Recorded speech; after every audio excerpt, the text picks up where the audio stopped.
Welcome back, everybody, to another episode of the MX Endurance Podcast, where we look at everything that's been happening in the world of endurance sports. My name is Tim Ford, and this week I'm joined by the happiest man in triathlon, James Bale. Jimbo, how you going, mate? Yeah, not too bad. Not too bad. The week is ticking on. We're recording a day earlier, aren't we, than normal? So I'm a bit out of sync Oh, because for normally me, we record in my morning and not my evening. And we're recording the evening before my morning, and it's pickling me somewhat, old boy. same day How are for me, you? mate. Same day for me, just morning rather than evening. Yeah, all good here, mate. Although as soon as we start recording, I get a frog in my throat, which is typical timing. Uh, I got a bit of shade last week, mate, and I have to apologize to you because Oh, did you? yeah, somebody said that I was a bit unfair to you a few times last week. That they said that Oh, really? Who firstly, said I, this? I robbed you of your title of the sexiest voice in triathlon. Secondly, I refused to allow you to read the start times and where to watch uh, the I WTCS think I think that's Cagliari. critical. I think that's critically important. I Who complained to you about that? couldn't give a shit about that stuff. And the third thing that I did wrong, what was the third thing I did wrong? Oh, I took a voicemail. I listened to a voicemail in the middle of the podcast while you were speaking as well. So I got a right telling off. I was asked to do better. So I will attempt to do better this week, mate. I can't remember the Are name. you So, are we naming names or I just mean, I can try to find the message if you like. Let me give me a no, second. no. Although I will If get in it's not trouble. someone we I'm probably going to get in trouble for checking the phone during the episode.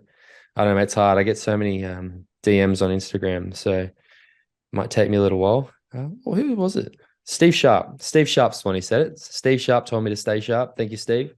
You've got a fan there, James Bale. How about you, mate? well, there you go. What's Appreciate it, news? Steve. How's the injury? Did you break Well, your hip?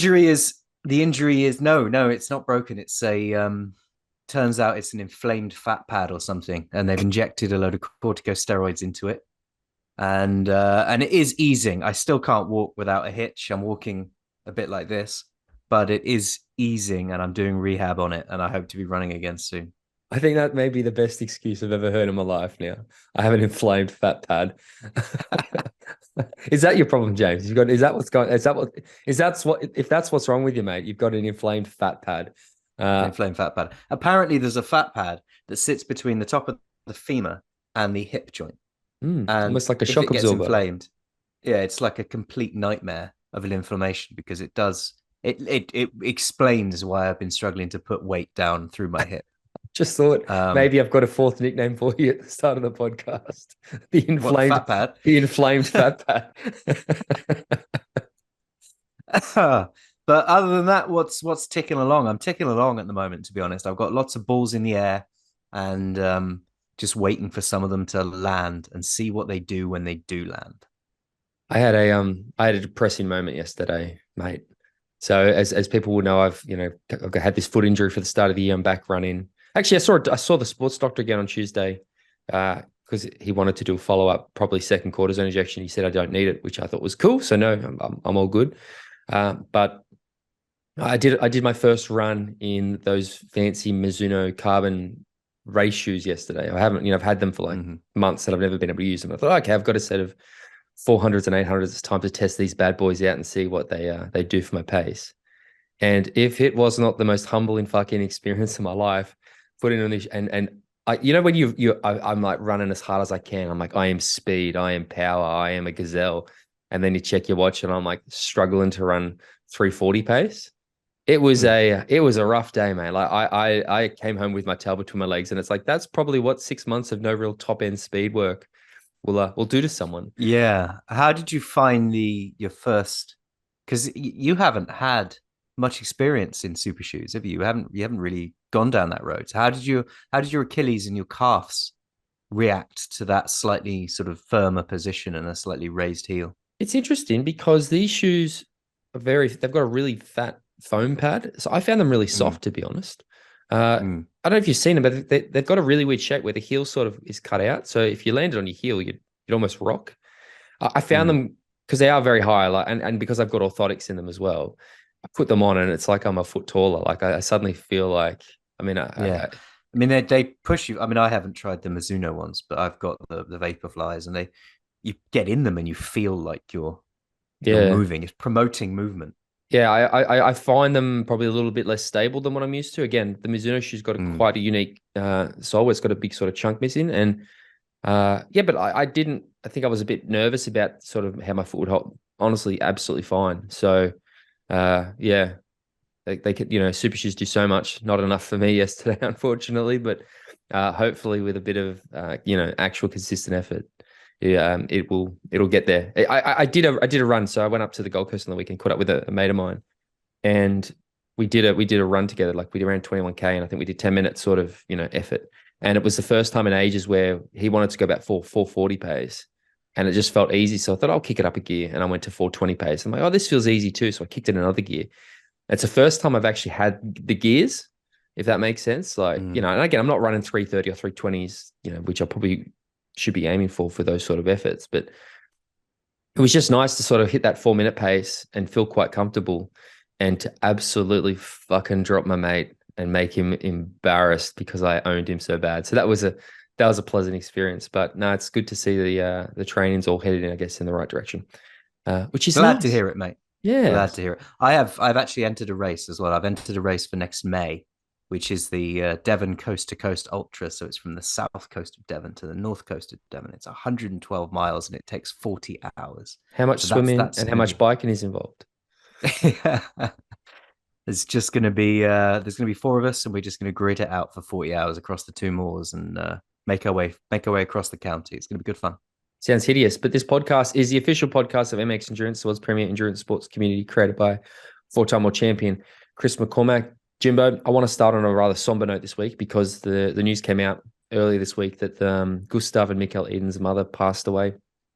Gustav put up an incredibly heartfelt post on his Instagram account, and we just wanted to say that we are absolutely devastated for the Eden family. I had the pleasure of meeting their mother in St. George earlier this year. Absolutely lovely woman. And yeah, just a horrible thing for them to be going through. And yeah, I think our thoughts, everyone's thoughts are absolutely with them. So just wanted to start on that note because yeah, it's terrible. And they're, Yeah, it's not good news. Absolutely sending our best to everybody over there, all of the family. It's yeah. hard times.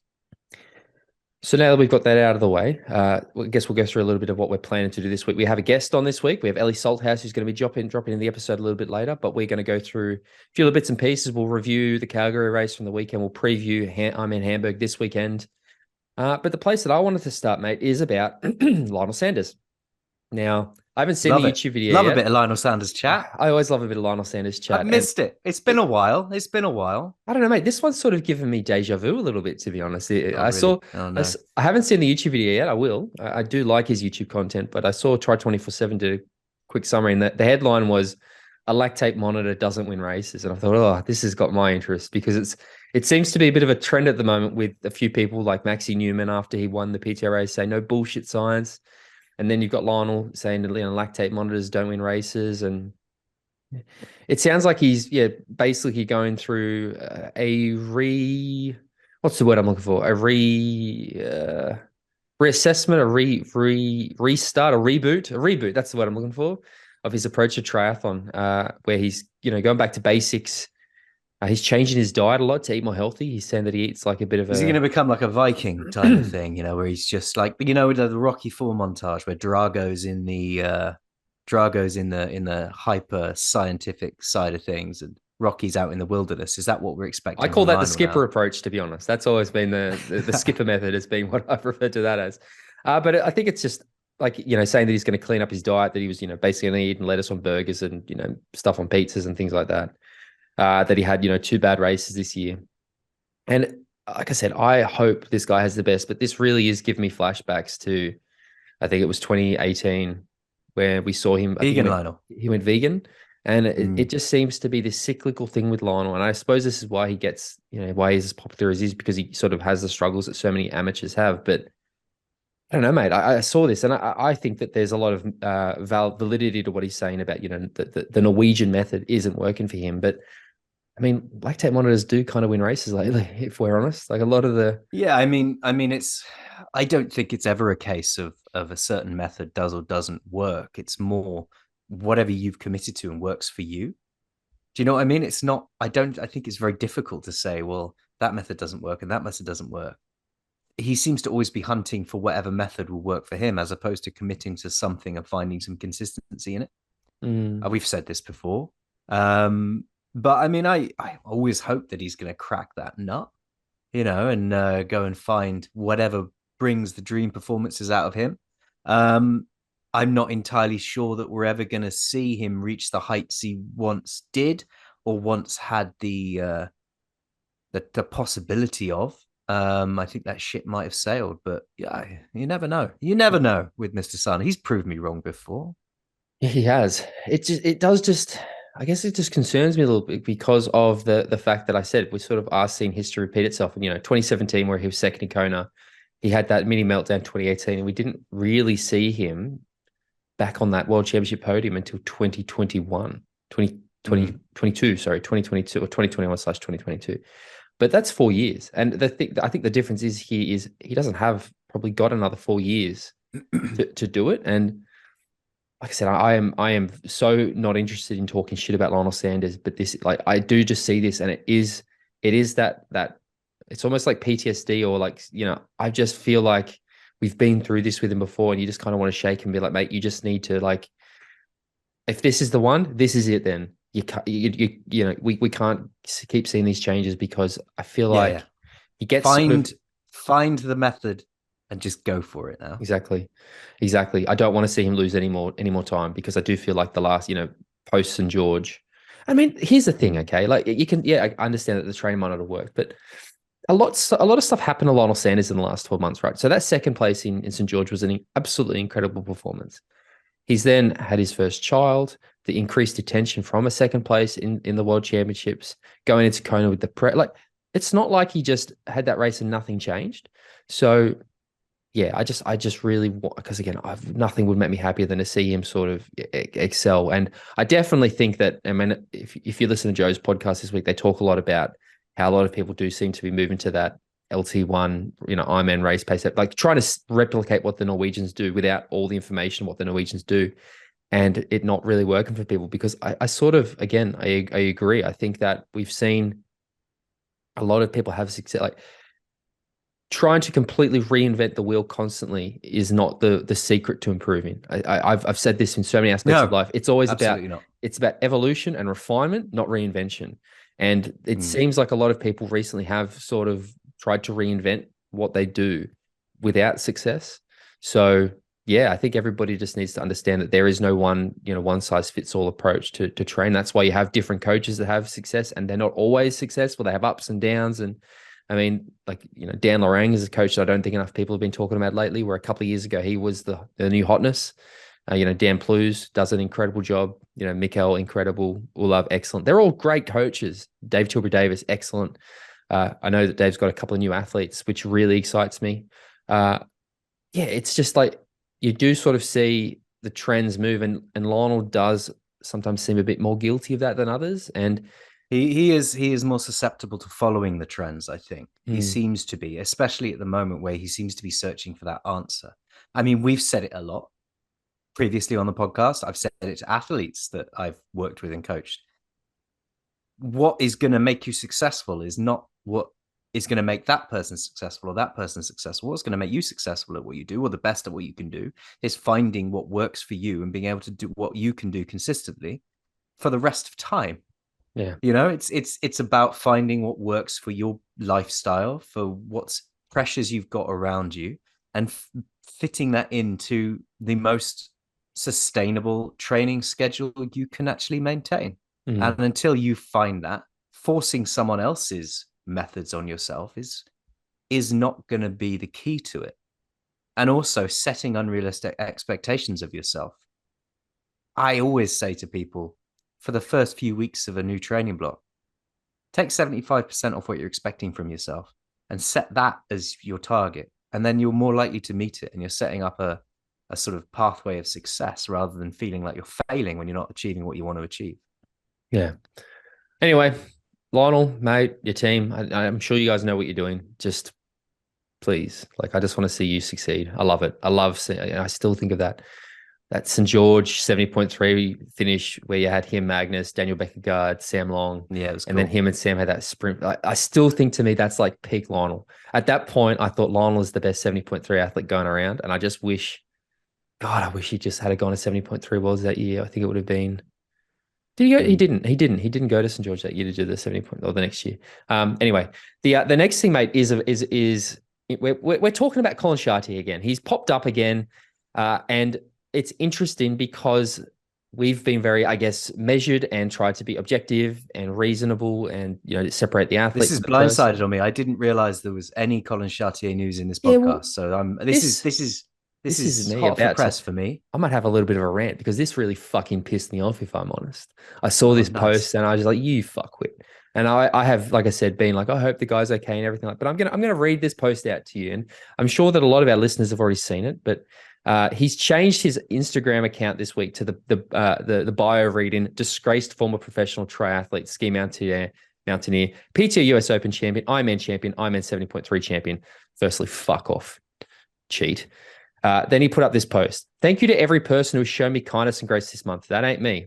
It was until now. I'm 2 weeks into my bike touring journey. I will continue south until the road ends. I've been homeless the last 5 years. So what's one more year of homelessness and this time sleeping on the streets? It's a humbling experience to realize that the very people I didn't like and pitied for living on the streets, I became one of them. Who am I to judge any longer? And then he's got a couple of things of the photos. And he said, and to all the haters who are going to hate, please leave your nasty comments below. They are doing wonders for the Instagram algorithms. What a fucking shit post. What a shit post. Because I thought, at least, we said the apology didn't come across as genuine and he didn't tell the full information. But this just reeks of self-pity, and it's passive aggressive. It's passive aggressive. Yeah. That's really strange. It's a really strange post. And I think it just underlines and confirms really that none of the apology side of it was genuine, really. And there's a lot of self-pity in there and a lot of woe is me. Yeah. So yeah, I tend to agree with you.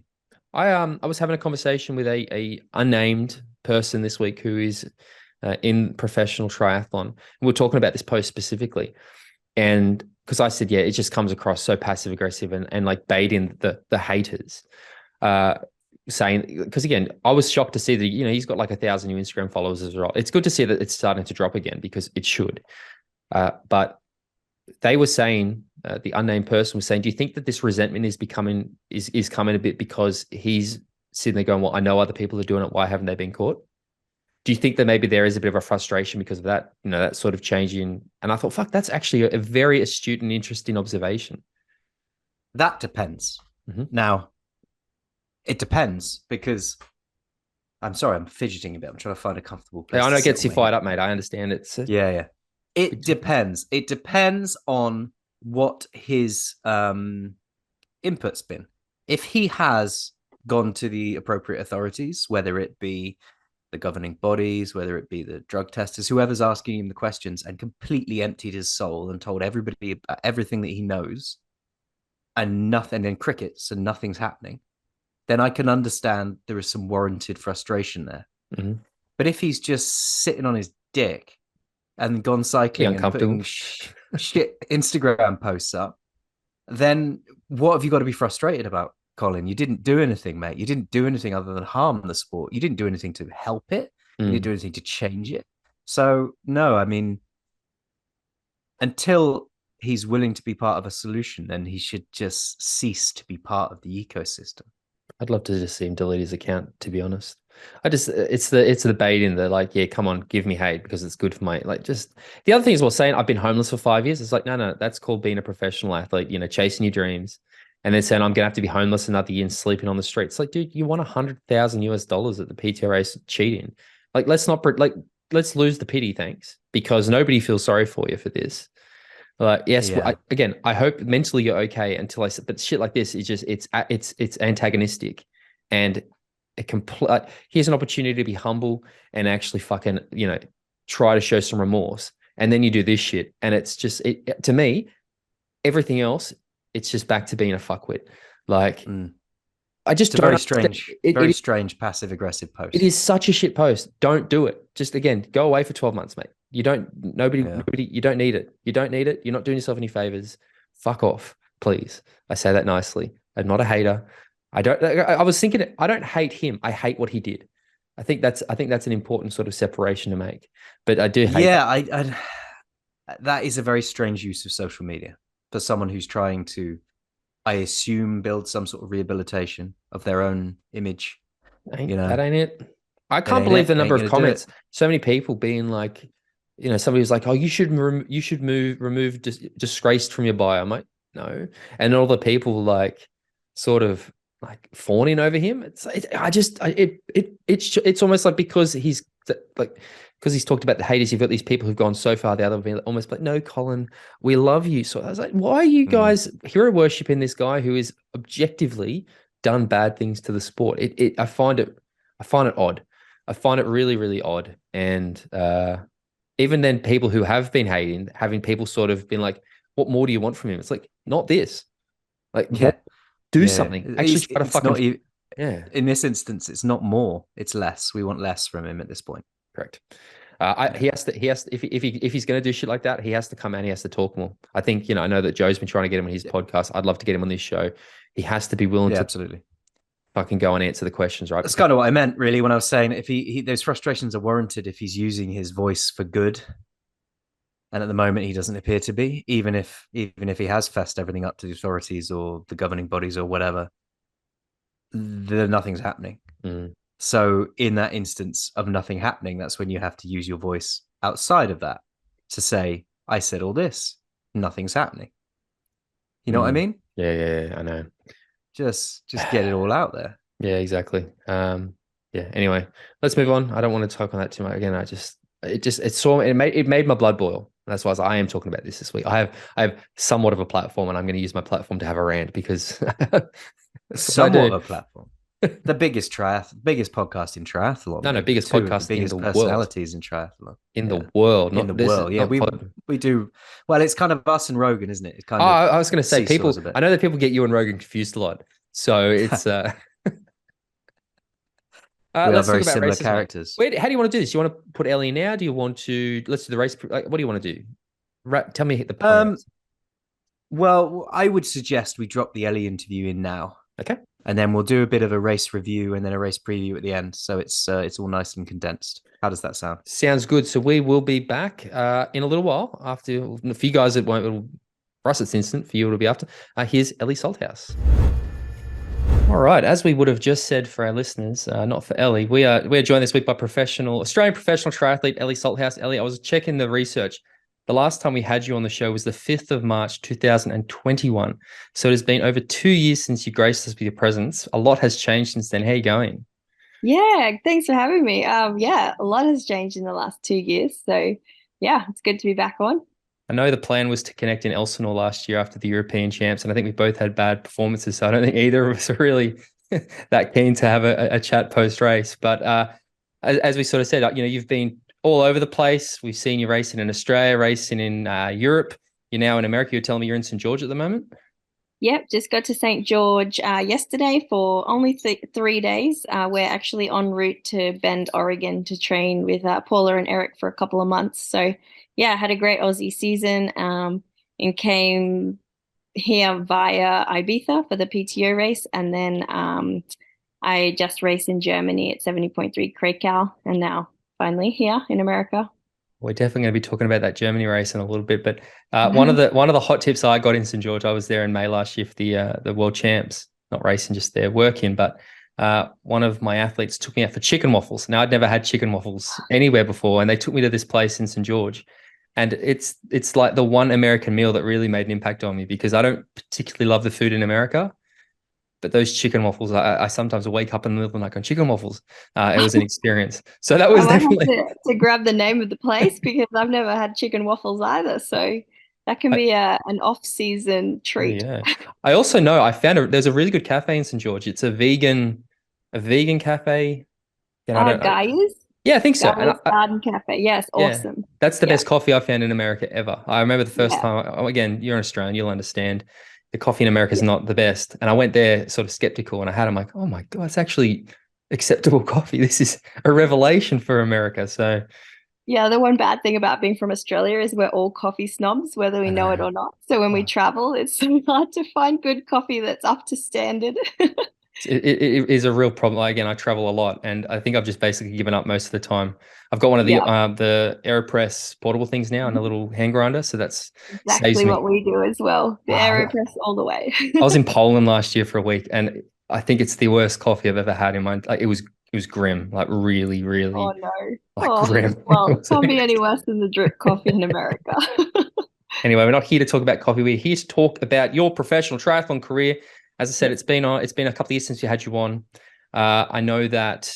I mean, I'd like to go back. I don't want to talk only about next year, but last year was, I guess, an interesting year for you. There was a number of changes you'd made. I know you changed coaches, and then I guess the year didn't probably go, according to your expectations, the way you would have wanted. Like, upon reflection, what do you think? How do you look back at 2022? Yeah, I feel like last year was a big learning year for me. As far as performances go, I was pretty disappointed as a whole. I mean, I had a couple great Aussie races at the end of the year to finish off, but in terms of big races, I guess my best race was probably at the PTO Canadian Open in May last year. But yeah, I mean, a lot of big changes, including leaving my coach of 8 years, Siri Lindley. And employing separate swim, bike, and run coaches. So, yeah, I guess that took a while for my body to adapt, and I'm starting to see the rewards from that now, a year later. But yeah, I guess last year was pretty disappointing. I didn't really perform to my capabilities. A lot of it was just doubting myself and questioning whether I was still good enough to be at the top end of the sport. And I think that may have come with, the coaching change and just changes in my, I guess, training, the adaptation that I was, waiting to happen. And I started using data, and previously I'd never used that before. So it took me a while to get used to that. It took me a while to kind of be okay with using it as well. I didn't really know how to talk power before last year. So someone who didn't even really know what a watt was to using it every single day in training, obviously that takes time. And I knew I had to be patient, but I didn't realize it would take me a whole year to see the adaptation. So now we're here, and yeah, I look back on last year and I'm glad I had it, because I guess it grounded me and made me realize that yeah, I just had to give it time and be patient. And yeah, so it's good and bad. It's been funny to see the way, talking about technology and the science of training, because we've gone through this whirlwind period where everybody's been very obsessed with what the Norwegians are doing, the Norwegian method. And I speak Norwegian. I've lived in Norway. My wife is Norwegian. And I used to have people messaging me going, "Do you know any Norwegian triathlon coaches?" And I'm like, I mean, yeah, why? They're like, "Oh, I want to do it there." Then it's like, that's not the secret. But it's been really interesting the last probably 2 months or 3 months, really, where we've seen Max Newman do really well at the PTO, Ibiza race. I think Lionel Sanders came out this week saying that, lactate strips don't win races. It's funny to see the way that things sort of are, like they sort of, switch back and forth a little bit, because we have been through a period with a lot of focus on the science and the data.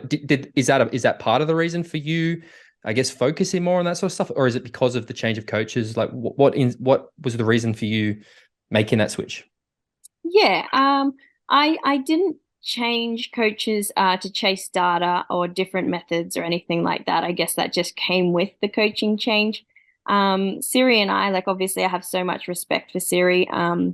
Obviously been with her 8 years and having some of my best results under her. I just felt like a little bit stagnant. I felt like I needed change, and just to do things a bit differently. I felt just a little bit stuck, and I was kind of unsure whether I wanted to continue on my current path or find a new one in terms of staying, I guess, in the sport, to be honest. So yeah, I made that change purely because I knew that I needed something different for my mindset. And yeah, I just needed to mix things up a bit. So I wasn't chasing new data or lactate testing or any of the things that are kind of trending right now. And I'm still not doing any of those things. But yeah, I guess with employing a cycling coach, I guess his only way of tracking my effort and things like that is to bring in power meters and all that kind of stuff. So yeah, that's what we did. And yeah, I'm getting used to it now, which is good. You talk about the need to maybe mentally refresh. Are you feeling mentally refreshed? Have you got that spark back? Or I mean, I'm not sure if it was lacking, but whatever was maybe missing, do you think you've found the solution to that problem? Yeah, definitely. I mean, it is hard when you have a series of what I considered to be bad races for me. So obviously each one it takes a bit of a hit, and it's a little bit hard to get back up from each one of those. But after having a great race a couple of weeks ago, I'm carrying a lot of confidence, and I do feel like I am refreshed and I'm ready to race some bigger races against some high caliber athletes. I finally see myself again mixing it with those girls, and I think that's more important than anything. I'm carrying a lot of confidence, and with that, I guess, comes better performances, a better mindset. So, yeah, as a whole, I feel refreshed. I saw a comment after your race, and I'm not even going to try to pronounce the place in German, whatever it's called. You finally had a race you felt you're proud of.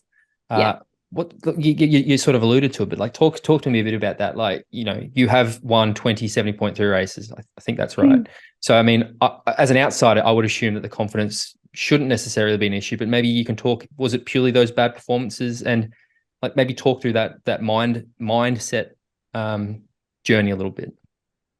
Yeah, I think a lot of people from the outside think professional athletes kind of have this bulletproof mindset and we never doubt. And each win that you notch up kind of, improves that. But I guess for me, I feel like the last 12 months was kind of a series of not my best performances. And I never saw what my training capabilities were. I guess correlate to my race performances, and for me that was the most disappointing thing. I mean, I had some wins in there, which I mean is great, and you always take every single win and never for granted. But I guess I wanted to see a race that actually reflected the effort and the like hard work I was putting in training. And I hadn't been able to see that in the last year. And I think a lot of that was to do with my mindset. I mean, I was training great, better than ever before, and I knew that, but I just needed to see it on the race course to be able to kind of put a stamp on it and say, all right, I am, performing to my potential. Now this is what we need to work on, performance wise and physically, rather than having to keep working on my mindset. I feel like that was kind of letting me down a bit. One of the problems with professional sport, I think, is that fans of sport have a short memory. Sport has a short memory. And yeah, you're right. A few bad results can suddenly lead to a significant momentum shift. Did you feel pressure? Were you feeling pressure last year? Like, was that compounding the problem? Like, were you, I mean, I understand that it is very much a self-motivating sort of thing, but did you feel a lot of pressure at the back end of last year? Yeah, I mean, I think with professional sport becomes a lot of pressure. Purely because there are a lot of people who support me, including sponsors, family, friends, coaches, all the rest of it. So there's always going to be pressure, and it just depends how much you want to add. But I guess having bad performances increases that pressure because you want to turn it around as quickly as possible. And then for me, I was unable to for almost 12 months, I feel. So yeah, I felt like the pressure was mounting. And now that we have the PTO series, that includes PTO rankings, which really affect our financial situations. Yeah, I mean, I was feeling pressure, and with every place I was slipping down the rankings, I was feeling like more and more pressure. So, yeah, I guess there was a little bit of that last year, and that obviously contributed to probably more negativity. How did you deal with it? Like what for you as a professional athlete, we know it's all about you've spoken a lot about mindset. What are some of the things you do to deal with that pressure? And when things aren't going your way, how do you sort of personally deal with those sort of things? Yeah, for me, it's a lot about writing things down. So I like to write down what I'm feeling. I like to write down like best case scenario, worst case scenario. At least I have something concrete on paper to then reflect on, either before a session, during a session. And also, I like to write down some like mantras or positive things that I can say to myself during sessions or races when things get really tough.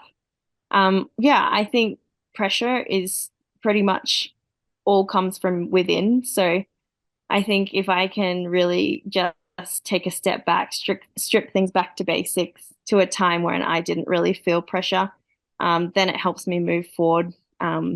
Yeah, because if you speak to someone from the outside, often they're so proud of you, and the pressure that you're feeling is not actually coming from them at all. So I like to speak to people, and particularly those close to me, to get their perspective on things, because it's quite often very different to mine.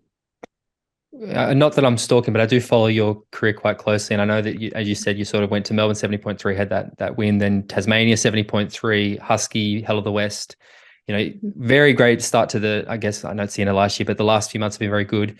You then go to the Ibiza race. I mean, I saw you say that you were disappointed with the performance, and then you go to again that German race that I'm not going to name, and have a great performance. Do you think it was just an aberration? Do you have an idea about what maybe went wrong? Like, what are your thoughts around that? Because again, you look at your performances the last 6 months, and it is a very it's very high, and then there's this one sort of obvious aberration. So, do you have any insight as what happened there? Yeah, my Ibiza race was purely mindset, because I was able to go from having my absolute career worst race to 2 weeks later having my career best race in Germany. So I know that there was physically absolutely nothing wrong with me. It was purely mindset. I did get sick in Ibiza coming into the race, so I think it wasn't that affected me, but I think that that was also playing on my mind a little bit going into the race. But yeah, I think I just choked, for lack of a better word.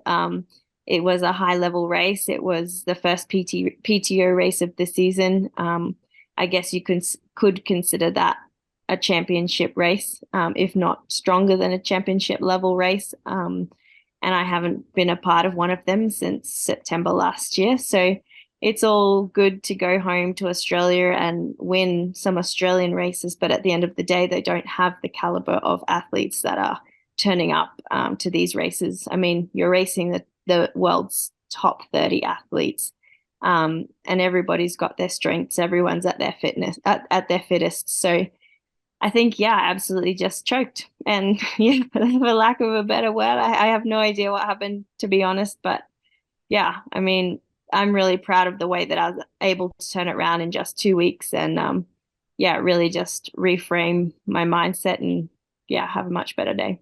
I love it. You said that you had your best performance, and you came third. Like, talk to me a little bit about why you think it was your best performance, and then I'd love to get your thoughts on that race, because it was, I mean, not that we could really follow, but how we could follow it. It seemed like an extremely exciting race to be part of. Yeah. I think that's probably the most exciting race that I've been a part of. It was such a battle out there, and that's another reason I was so proud of it, because I've actually never been in a situation where I've run side by side with anyone before, and let alone changed the lead 5 times in the first 5K of the run leg. So I guess for me, the leg that I felt has been letting me down was my bike leg. So I had kind of an ultimatum with myself that if I were to get caught on the bike, if I didn't stick the wheel of the person who was with me, that I was actually going to potentially retire from the sport. Wow. So Thank God I it was didn't happen. getting, yeah, me too. So yeah, I was really desperate, and I guess that showed when Laura came past me at kilometer 30. I obviously jumped on with her. And yeah, I feel like that was a big win for me, because the last couple races I've just let people ride past me. So yeah, we rode together and caught Lucy at kilometer 35. And then Lucy had to stop, I think, for to tighten her aero bar or something, a mechanical that went wrong. And then Laura and I got caught by Daniela Bleimel at kilometer 70. So the three of us basically came into transition together. And then I got really excited, I guess, and went out of transition at 3:30 pace or something, a little bit faster than what I was planning to. So the first 2K, I took the lead from Daniela, who had just got a 20-second jump out of transition on us. And I got a small gap on Laura. And then I held that till kilometer 5, where she came past me again and put a small gap into me. And then, yeah, kilometer 7, I came back past Laura and got another gap on her. And then kilometer 10, she came past me and kind of held her little gap. But I just couldn't bridge back up to her, unfortunately. And then Lucy came past me at kilometer 17 and put about 30 seconds into me. She was catching Laura quite quickly. But then in the last 2K, I was able to put some time back into Lucy and ended up 9 seconds behind Lucy and 52 behind Laura. So it was super close and a lot of changes and chopping and running side by side. And it was really exciting. And yeah, I think I was really proud of the way I handled that because I was actually part of the fight instead of kind of backing down, which the last couple races I feel like I haven't had that fight in me that I need and that I want to have. So yeah, I think that was what I was most proud of. I didn't expect us to talk so much about mindset. That certainly wasn't my intention, but it seems to be a theme. You know, professional sport is about, as we sort of said, short memory, but it is a lot about momentum. And you said you feel like you've got that fight back.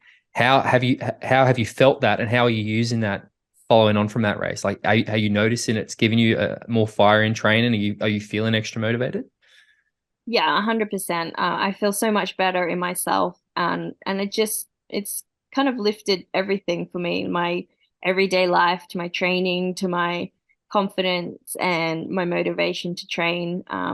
I guess, as you said, when you're on a roll, kind of you want to keep it going the best you can. So I actually wanted to sign up for a few more races between now and the next PTO US Open in August. But my coach, Zach, said that I have to wait till 10 weeks time until the PTO US Open. So I took a little bit of downtime just last week and visited my sponsor in California, which was really nice. And now we get to build back to Milwaukee in 9 and a bit weeks time.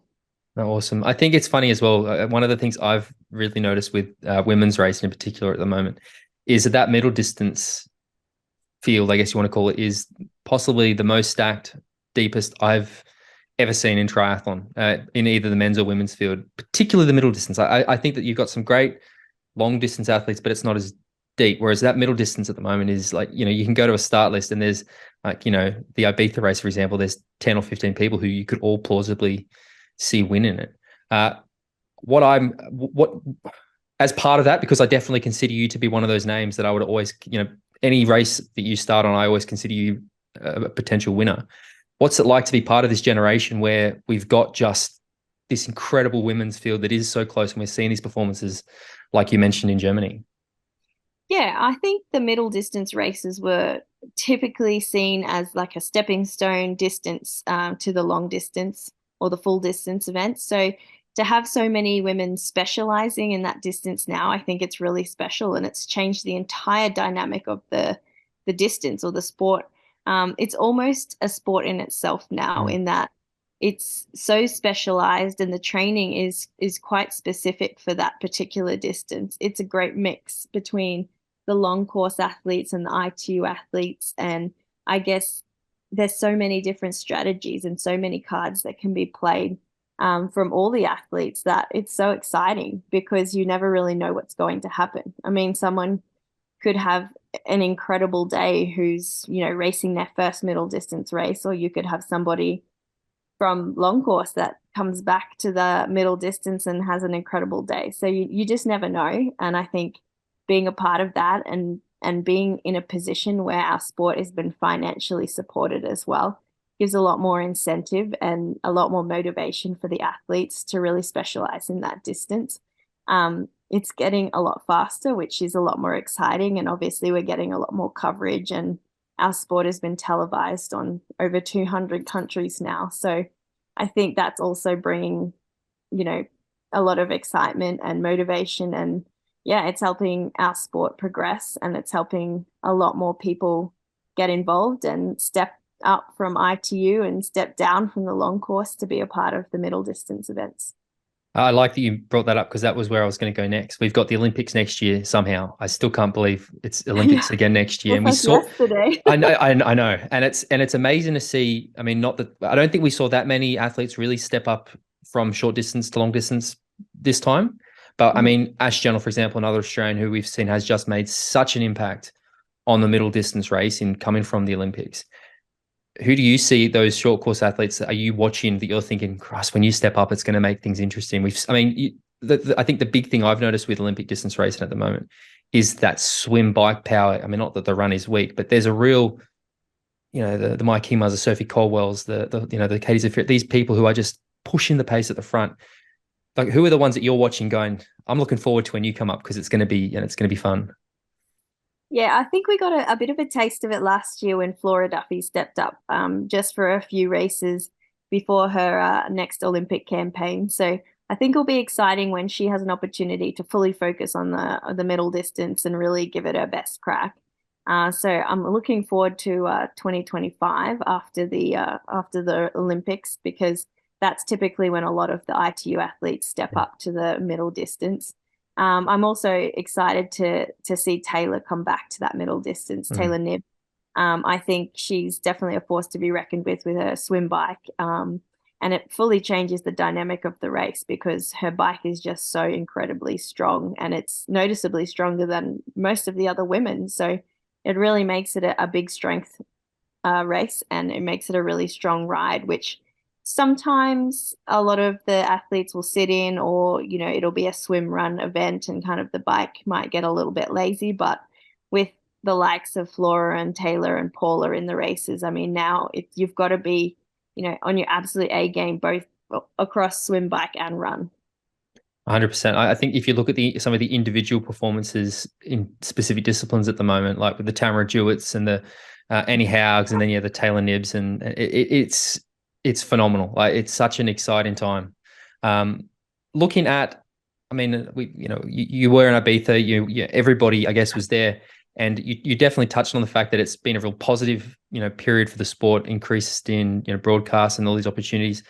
It's also had some stumbles lately. We've had some negative things happen in the sport. The most obvious one being the Colin Chartier doping case. And while I don't particularly want to talk about that, I am curious to know what's the mood like amongst the pros, because I know I'm sure. I mean, the pros that I deal with often, I know we're talking about. Like, what do you think the mood is at the moment amongst your peers? Yeah, I think obviously there was a lot of anger and disappointment when that news came out, but I think it put a real grey cloud over the sport. But I think the professional athletes have done an incredible job of kind of, I guess, fighting back against that, and almost making people realize that we are stronger than that one person's stupid error. And I think, the pros are kind of bound together and have, want to make a point of proving that, the professional athletes are clean and we are doing this sport because we are tough and fit and healthy and we can do this. And I think they want to make a point to the viewers, especially, that, what we're doing is unreal and we're doing it clean. And, we don't want to be defined by one person's actions. So, yeah. The other, I guess, I'm not sure how to frame it, because I'm not sure whether it is a positive or a negative, but we're seeing this year in Ironman the split men's and women's world championships, and not split like they're a month apart. Mm-hmm. What are your thoughts around a female specific Kona? And if you were, I know you don't race Ironman, but maybe someday, which of those courses do you think you prefer? Do you buy into the history of Kona? Do you prefer the look of the Nice course? Like, what are your thoughts around that?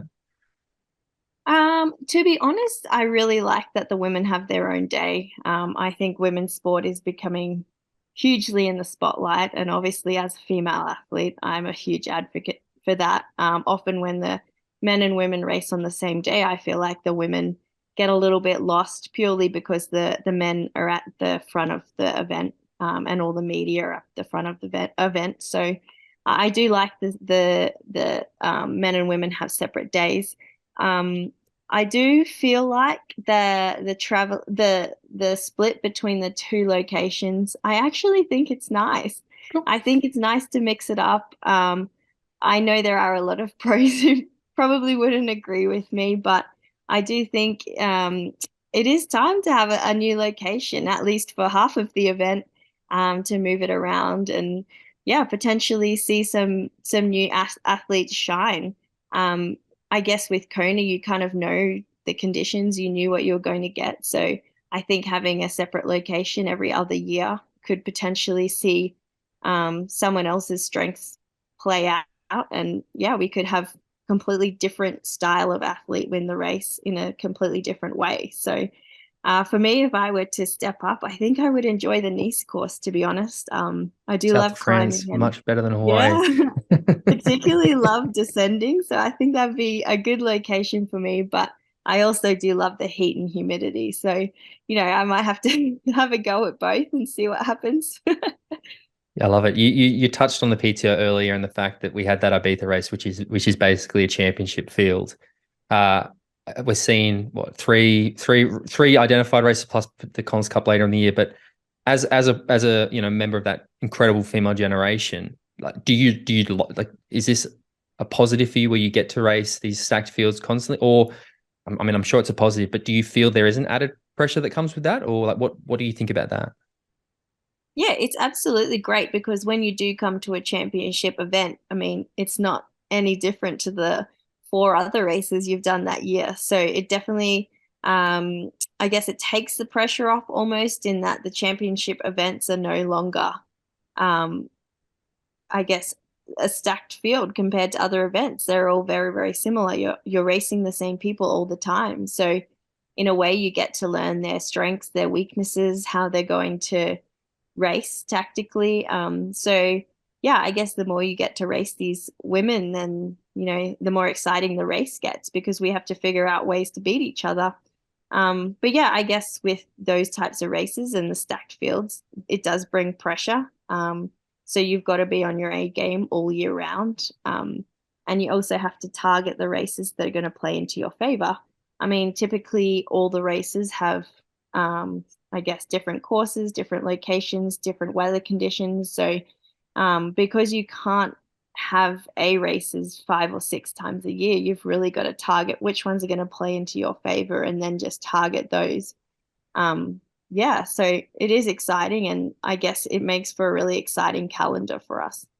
I mean, the rankings, you touched on it earlier, watching your ranking slip. How much does that ranking play on your mind? How much attention do you pay to it? Like, with the way that they've now structured it based around the strength of field and those sort of things, like, is the ranking making an impact on your decision of which races you want to do? Or is it, as you said, more about playing to your strengths?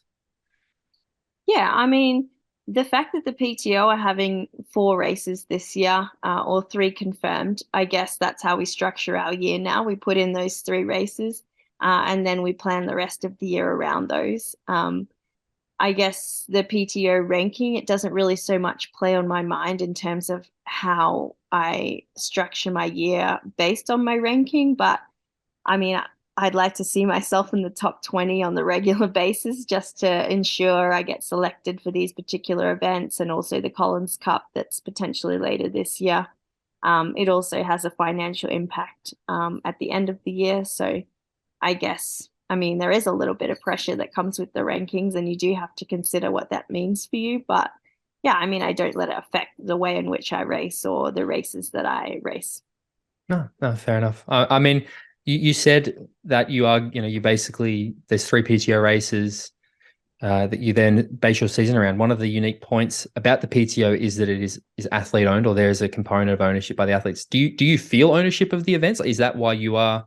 Is it purely the financial and the fact there's big prize money and you are racing the best, or is there this belief that like as athletes we do have ownership in this and it's our responsibility to help grow this?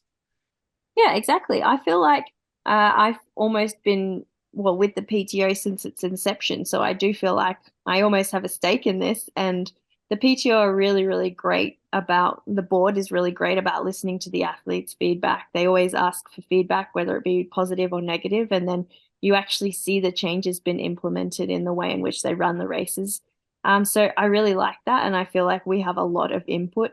And yeah, I mean, I love the fact that it's athlete owned and run, because I hate to say it, but I feel like pro athletes can get lost amongst other corporations, and having the PTO as an athlete run operation, I think that we have a lot of impact on the way things are dealt with and the way things are run. And yeah, I really like that. And I feel more obliged to race these races, being a part of it. Well, I think we're seeing a lot of Australian success at those PTO events with, Ash doing all she did last year, Max doing what he did. I think the time is right to start demanding a PTO event in Australia. You've raced, I think, probably most of the races in Australia. If you were going to pitch to Sam and the team, where would you want that Australian PTO race to be? I think I'd probably pitch Noosa, to be honest, or maybe the Gold Coast. But I guess being a Queenslander, I'm a little bit biased to have it on the East Coast. I think the East Coast would be an ideal location. And talking about Queensland, one of the last things I do want to ask you about, 2032, Australia, Brisbane is hosting the Olympics. I know that we have high expectations, and we saw what happened when Sydney hosted the Olympics in 2000 with Australia doing extremely well. What do you think we need to do in Australia to succeed specifically in triathlon at the 2032 Olympics? Yeah, I think the biggest thing is to get the pathway programs up and running and really functioning well to provide not only financial support for the up and coming athletes, but also the mental support, the physical support. Yeah, I feel like there's a little bit of a gap at the moment in Australia, and I feel like we really need to fill that in order to be successful at those games. So I think supporting the next gen, and particularly, the youth that are coming through, I think we need to foster their talent and really help them achieve, success in the coming years. Yeah, I think that that's going to come through a really good coaching pathway, and also through, a lot of support from, I guess, mentors, not only, coaches, but also athletes that have been in their position as well. I think younger athletes are going to learn a lot from athletes who have already been there before and can kind of provide them with, real life feedback. So yeah, I think there is a little bit of work to be done, but I think, yeah, fostering the younger athletes and helping them through with pathways is what we need to do. One of the things I love about your story is that you started as a Weet-Bix Kids, that's where your sort of triathlon journey started. And now you are one of the, Australia's best performing triathletes on the circuit at the moment. Do you feel a responsibility to that younger generation? Like, do you think, does it ever cross your mind that you probably have kids at home who are, doing their first triathlons and they're like looking at results and finding Ellie Salthouse? Like, does that ever play on your mind? Yeah, absolutely. I mean, I actually have a lot of younger athletes who I feel a responsibility to mentor now. So I would love to eventually be in a mentorship opportunity, particularly with Triathlon Australia. I feel like everything I've been through, I can use it to help others, who are on the pathway or coming through or up and coming. I do often see, particularly around that kind of 12 to 15-year age group, or even as people finish school, like that 17 years, I feel like a lot of people leave the sport just because they don't have the right support around them. So I feel like I can provide that, and hopefully I can provide some insights into what it's like to be a professional athlete, and also the struggles and the triumphs that come with it, to hopefully keep them on that path and hopefully help them have success further down the line. I love it. I love it. So what does the rest of your year look like? I know you're waiting for the Milwaukee PTO race. After that, what are we going to see you do? Are you going to do the Asia Finland double? Like, how are you planning your year? Yeah, I'm planning to do that exactly. So I'm going to do the PTO US Open in Milwaukee, and then hopefully I get selected for the Asian Open. They're only taking top 20 this year, and I'm currently sitting 26th. So I'm going to have to wait for hopefully an automatic selection, if not potential wildcard selection for Singapore. And then the 6 days later, I'll do Finland 70.3 Worlds. And then 2 weeks after that, I will be racing Challenge Uzbekistan. I did see that. Yeah, it's going to be interesting. Yeah, it should be great. A new location, so that'll be fun. And then I'll be coming back to the US to base in St. George for a couple of months. And then potentially racing the 70.3 Middle Eastern Championships in Israel, and then finishing my year with Clash Daytona in Florida before making my way back home to Australia. Back to Australia. I think you've cracked the code, avoiding the cold crap months of Australia and going 100%. Elsewhere. I'm hating it. It's so bad at them. I hate it. I absolutely hate it. It's getting cold there. I was on the Gold Coast last weekend, and it was mornings and evenings were hideous. Days are okay, but yeah, like first thing I'm like, this sucks. I got to get back to Europe. Yeah. I'm glad to be over here now. Ellie, thank you so much for joining us. If people want to find you online, where do they need to go? Yeah, my Instagram is just Ellie Salthouse. I think that's the best place to follow my journey. Perfect. Well, Ellie, thank you for your time. It's always a pleasure to have a chat, and good luck with the rest of the season. Yeah, thanks for having me, Tim. It's good to chat. Always. And we're back. I'm sure that was That was incredible. fascinating, eh? Always, man. Yeah. Haven't done it yet. But I'm sure No, knowing we us, haven't done it yet. it'll be good. We're doing it in an hour or so. We are. Again, Yeah. Ellie Salthouse, great athlete. And every time we talk to her, it's a good time. It's funny. I was thinking about this because I had lined up to record with Ellie when I was in Denmark last year at Elsinore around the race, and it didn't happen. I'm like, oh, that wasn't long ago. It was a year ago. Yeah. I was thinking because we've had her lined up to come on the pod a couple of times, and it's always fallen through due to logistics or movements or travel. Have we actually had her on before? Yes, remember that, mate. That's the one where the audio. It's the one you had to record in your car. It's the one It's the one where my audio just cut. So I had to re-record all of my bits and my fake laughs and everything that the listeners never. Loved it. That is the Ellie Salthouse. Remember, I took Nice. that. I've got that sound grab of her that I send you all the time when I want to piss you off. I'm sure this was a much better interview though. But let's talk about a race that was, because there was one race in particular, or two races on the weekend at the same place that I would like to talk about. That is WTCS. Now, is it Cagliari? Cagliari, yeah. Cagliari in Italy. We saw the World Triathlon Championship Series make its way to Italy for what looked like an amazing race location. We had the women's race, we had the men's race. Let's start with the women's race. Start with the women's race. On the swim, Lopez led out with Rappaport, Kingma close by, followed by Lombardi, Taylor Brown, and American Spivey. On the bike, there was a front group of 6, but Taylor Brown quickly began putting some time into a disorganized chase pack early on, and the gap to the front increasing to well over 30 seconds after the first couple of laps. And then the gap just grew out. And then with 2 kilometers to go on the run, Georgia Taylor Brown launched a final attack, and it was decisive, and she took the tape ahead of Lombardi. So the final results were Georgia Taylor Brown in first place, Emma Lombardi in second, and Taylor Spivey in third place.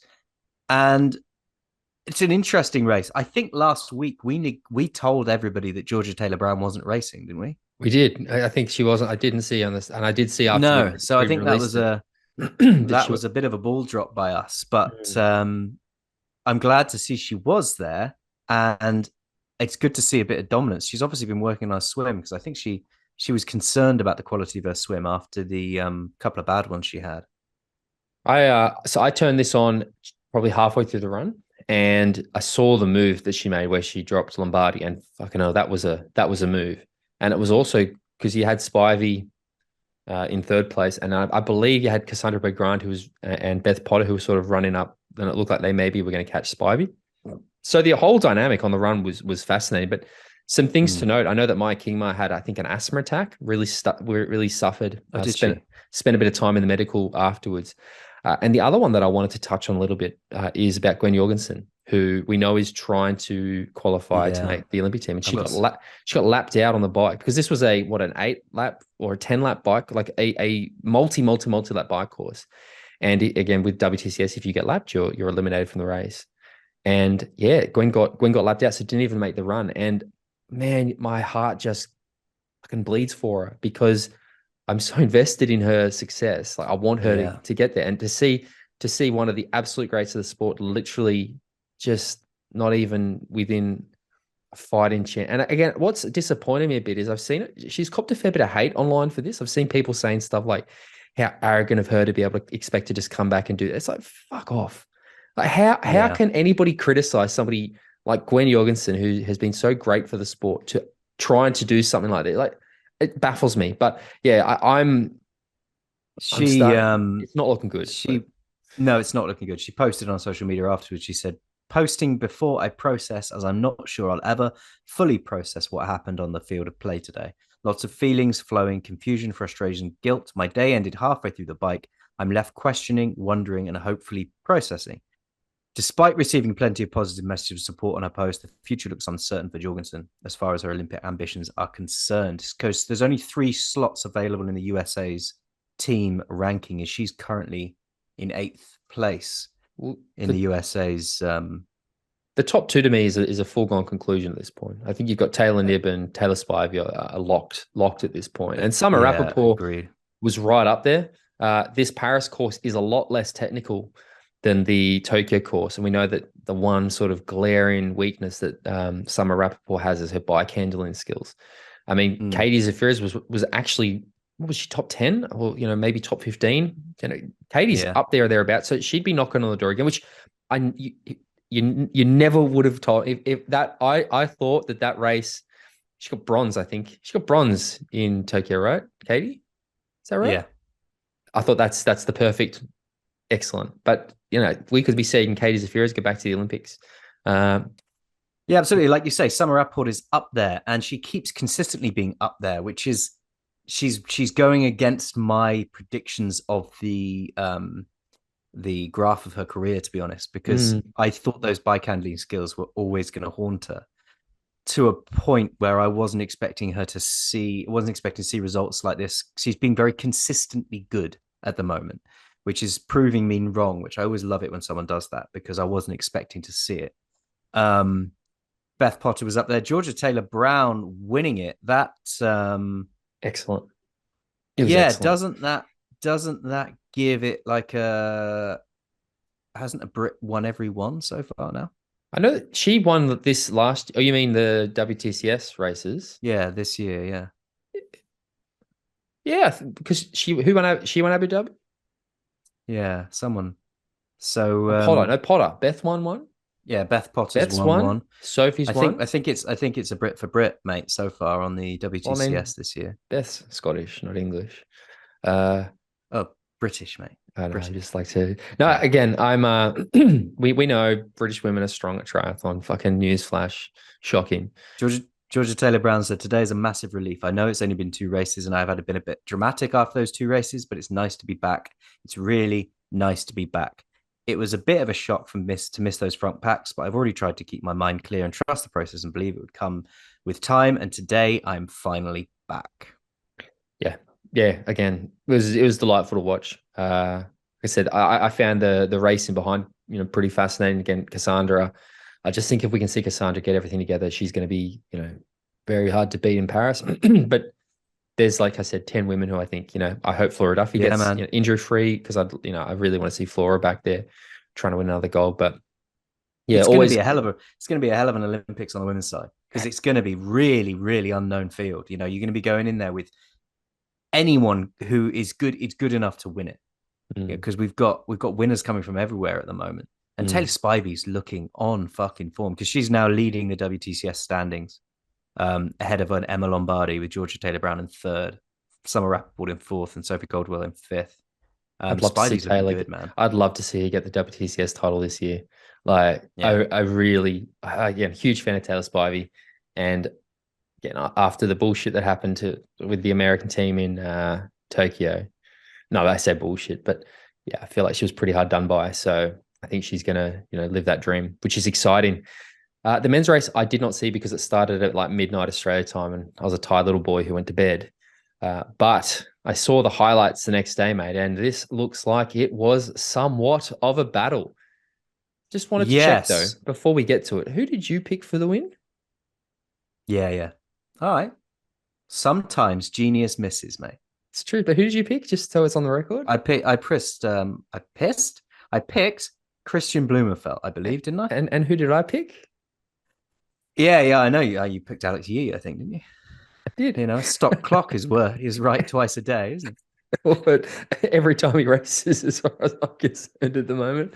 Go on. Let's do the men's race. So by the end of the swim, things were more than the same at the front, with DeVay led out the water with Riddle, Schumann, Konings, Velasa, and a number of others close by. But the most important thing at the end of the swim was that Alex Yee and Hayden Wild were only 15 seconds down out of the water. After 3 laps on the bike, there was a gap of over half a minute, with Wild drilling the pace at the front of the lead group, as the chase group struggled to make back any time, despite featuring the firepower of likes of Blumenfeld and Simon Westerson, who on multiple occasions tried to drag the chasers along off the back. The gap to Blumenfeld and the rest of the chase pack was 1:15, with the front pack, thanks to the hard work of the likes of Van Riel and Wild. On the run, Jonas Schomburg went for it. He always goes for it. Always Doesn't he? goes for it. When's he gonna stop Did I just tell you? going for I it? saw the tweet. It said death taxes and Jonas Schomburg going too hard out of T2. Yeah. Yeah. It's like, mate, I mean, I love it. At the start of the podcast, we did say choose a method and stick to it.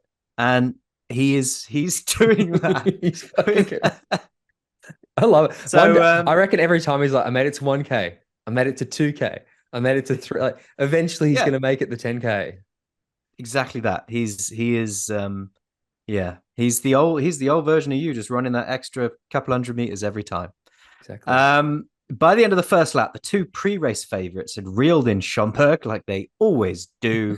And it was a cat and mouse final lap with Wild and Yi putting in some insane surges. Yi opened up a gap on the Kiwi coming through transition as he managed to hold off a last gasp sprint by Wild on the blue carpet to win after an incredible battle. This is the battle we've been waiting to see, isn't it? Where are Yi and Wild in comparison to each other? Because we've seen them race in different places, but they come together for this one. And it looks like Yi has still, at the moment, got the measure of Hayden Wild, which is a shame. Do you see their run splits? 28-30. No, I didn't. 28-30, I think, like sub 29 runs after drilling it on the bike. I mean, there's so much to talk about this men's race. Firstly, the thing that I'm so impressed by is that they actually managed to hold off that chase group and have a gap. And it showed that, you know, this is how you beat Christian Blumenfeld, right? The way to beat Christian is to use that gap out of the swim, commit to attack, and don't let him come off the bike with you, because we know that when he's sharp, he is as good a runner as these two. So bravo for that point of view. I know we've spoken to Hayden a lot about that. I know that's always been his intention. It seems like we're actually, like, that's how you win these races. And the problem Hayden has is that Alex is getting out of the swim with him and pinging him on the bike, and he's able to do That's the problem. Whatever That's Hayden the problem. is doing. When you can't put the gap into him on the swim and you can't drop him on the bike because he's sticking with you, you're in a world of hurt with that man, because he can at least match anybody's run, if not beat it, and then generally has a better sprint at the end. I think Alexei is just literally, and I know Chris said you just need to win, you just need to be first to cross the line, right? And that seems to be the Alexei approach. I'm literally going to, whoever is my closest competitor, which is Hayden, I'm just going to stick with Hayden, and at the end do more than he does to win the race. And I mean, I put this tweet out. I've asked you this a lot. How does Hayden Wild beat Alexei? Because this is what I find so fascinating. Because again, he either finds an extra gear in the run or he does something different on the bike. But what different, I don't know, because he puts so much effort into those bikes, and Yi seems to be undroppable. And Yi had a slip going into the water at the start as well, and fell over going into the sea. So he didn't start on the front foot. He made up that tiny bit of time he'd have lost there on the swim and caught up with the pack and stuck with Hayden. Yeah, I mean, that is got to be the biggest question that's playing on Hayden's mind at the moment, isn't it? How do I beat Alex Yi? But in my mind, it's not the important question.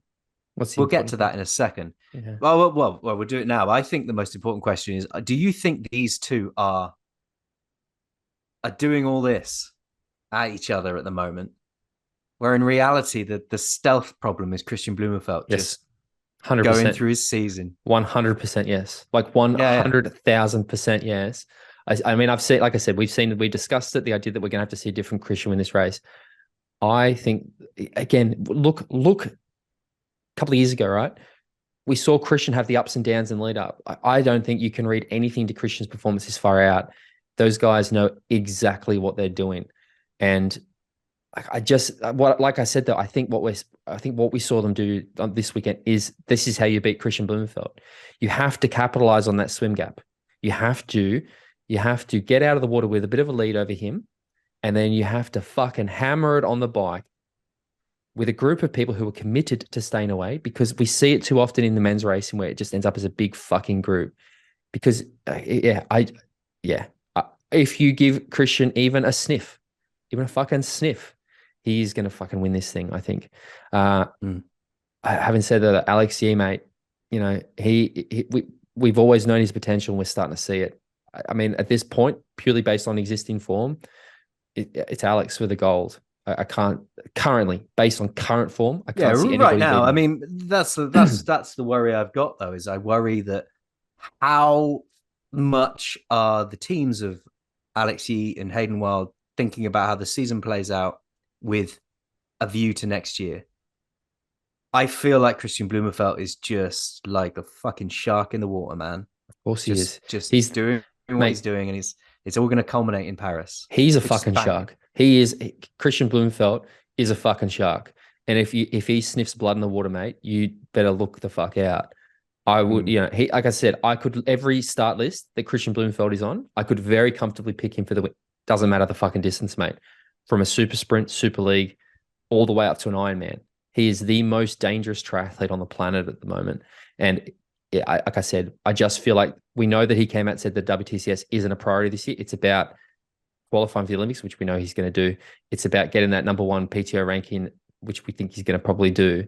Like, yeah, fuck. He's a shark, mate. I would what do they say? How do you beat with a plank of wood while he's sleeping, sort of thing? Like it's exciting, but yeah, look, that men's race was fantastic to see. Again, some really Martin Van Riel right back up there again. I know that Henry had a sort of not a great performance. I think it was in the 30s, but having been up there, swim and bike, which is again disappointing, but on the way back. But the other one as well, who I think there was a really high DNF rate at this race. And I don't know whether that is just the lap sort of, but like Morgan Pearson, again, a guy that I have such high expectations for. Second race in a row, he did. I think he did finish in Yokohama, but this one he didn't. Again, I might have seen this online because I went looking, but I want to see him firing too because we talk about how good a runner Yi and Hayden is. Morgan Pearson is another one that I would put right up there, and if he can get off within a whisper of them, he's going to be dangerous as well. So yeah, the final results were Alex Yee in first place, Hayden Wild in second, Leah Berger in third, leaving the WTCS standings after Cagliari, with Dorian Connix leading, Vasco Lavasa in second, and Leah Berger in third. Hayden Wild's in fourth, and Alex Yee is in fifth. After the race, Alex Yee said, "I think it was my fault, the slip. I had such a bad start last time and I wanted to go better, but I made it even worse. What can you do? I actually ended up all right. I managed to wade in and rectify it and made the front group, so I'll take that. I always get the rep of being a good runner, but I want to be a good triathlete. I work so hard day in, day out on swim and on the bike because I want to race triathlon." The other one that's worth noting is Leo Berger, who we haven't given any credit to. He's another guy that is looking extremely dangerous. Last year's world champion. Again, sort of flies under the radar, which he shouldn't, considering he is the current world champion. I've got a lot of time for that French team. Yeah, fuck man. I've got a lot of time Paris, for that certain elements of it anyway. Home race. Like they're going to be dangerous. But we're doing pretty well for time. So let's move on to Hamburg and then we can wrap things up. Hamburg's coming, mate. Do you want to know the start times and where to watch it? Nope. I just want to know who's racing. Yeah, absolutely. So let me just open this. It's a pro men's race, right? There's no pro women's field at this race. Yeah. So Hamburg is happening this weekend and it is pro men only. So the page is just gone. European Championships. European Championships. We've got Jan Frodeno, Alistair Brownlee, Dennis Chevreau, Christian Hogenhard, Florian Anger, Matt Hansen, Peter Heimerich, Joss Amberger, and a smattering of others. What did I say? Joss? Joss. Yeah, like Joss Whedon. Say that name. Yeah, no. Bad dude, eh? Bad dude. Real bad dude. Yeah. Who have we got? I mean, ultimately, this is the race between Brownlee and Frodo, isn't it? This is what we're talking about. This is what we want to see. And I think we're going to get a good race. I think based on what we saw in Ibiza, both of these athletes finished fourth and sixth respectively. So both these athletes weren't at the pointy end. They were both kind of almost there with their form. It felt like. was. I thought Ali was going to win it. The way Ali went off, I thought he had it. Yeah. Yeah, that's what I mean. They were both almost there with their form. So I feel like this Hamburg race is just about the amount of time necessary between that race and now for them both to have sharpened up. And we could see a real ding-dong between these two. It might not be the kind of ding-dong where if Christian Blumenfeld was racing, he might still beat them, for example. Do you know what I mean? Yeah. But I think we're going to see a hell of a race between these two men at the moment. I really hope we don't see either of them pull out. I really hope Mm. we actually see, because we saw Max Newman pull out. I think I heard last week that he wasn't racing. He had a little niggle. He's head back to Australia to prepare for Nice. Yeah, God, I just hope that we don't release this episode and it's like Alistair Brownlee's now doing another one. Oh, we're recording a day early. Of course, as soon as we finish, it's going to be like, yeah. But Frodeno's just exploded and Brownlee's pulled out. I'm very curious and excited to see this performance between the two of them. I just, like I said, I hope it's close. I hope we actually, because swim, they've got each other. Bike, they've got each other. In fact, after Ibiza, it looked like Ali was significantly stronger than Fredo on the bike. Again, Germany though, and then the run. What Ali are we going to see? Is he going to go out like a bull at a gate, or is he going to take the Alexi approach and actually just check Frodo? And are we going to see them have a 42K battle? Oh, I want to see him go off like a motherfucker. No, and I want to see him hold it. I want to see him hold it. No, I don't want to. I don't want to get injured, mate. I don't want more stress reactions. I don't want to. I just want to see. I have never seen anyone with such a difference between on and being off. Oh, mate. It's like that, the what I think I look like, what I really look like, sort of thing. Like what I think I look like running, what I actually look like running, and they're both Alistair Brownlee. Always like one of those, those blow up things you see at petrol stations that do this. 1 minute they're doing that, and the next minute the air's coming out of them, and they're just sagged over in the corner. Or when he really leans back, when he's really, it's. I'm like I said, I'm a Jan Frodeno fanboy. I think he's going to win this thing pretty comfortably, but. Fuck, I'd love to see Ali do it. I just want to see a battle. That's all you want to see. I love these. I love that we are getting more of these match races. These, these big names versing each other. We have done very well from this point of view since COVID, really. And I mean, not all of them have, come to fruition. Like we didn't end up seeing Jan versus Gustav in California because of the washout, but we still saw, Gustav race Lionel in Florida. We saw sub-7, sub-8. We've seen there's been some great head-to-heads, and I think. If I couldn't have Christian versus Jan at an Ironman, the next one I want to see would be Jan versus Alistair, and not in Kona, which is the other factor, because we know that Ali is, a shit brute who can't handle the heat. So to see him in a race that's hopefully going to not get 40 degrees and suit him a lot better, like the field should be much more even. Yeah, it's going to be cool, mate. Which Jan are we going to see? Where's Jan at? I know that you've got those quotes from Dan Lorang, Jan's coach. What did he have to say? Yeah, bear with me a second. It's at the top of my thing. So he said he's still got the fire. He said, looking to Ibiza, he said it was a really good feeling to see him back and in a fight with Alistair, Christian, and others out there. Afterwards, he should be happy with it. I know we always go for the win, but also know what's in the background, what the story is these last few years. So I think that's a good point to start. He said he's announced it will be his last big competition year, and I really want to see him out competing in Nice for the World Championship. For sure, we go hard in training, but I'm a little bit more taking back, and he's pushing, and that's what we have to deal with in the next weeks and months, because he still has the same ambitions and the fire. The age doesn't change anything here, and he still wants to achieve anything possible and do everything for it. About Hamburg, he said everything at the moment is on track. We had the recovery after Ibiza, and then at last a big training block before a really short tapering for Hamburg, where we tried to bring him there at the best level possible. That's how we've done it in the past. And as I said earlier, his intention will be to win no matter who's on the start line. It'll be a strong field again with some big names, but that's what he likes.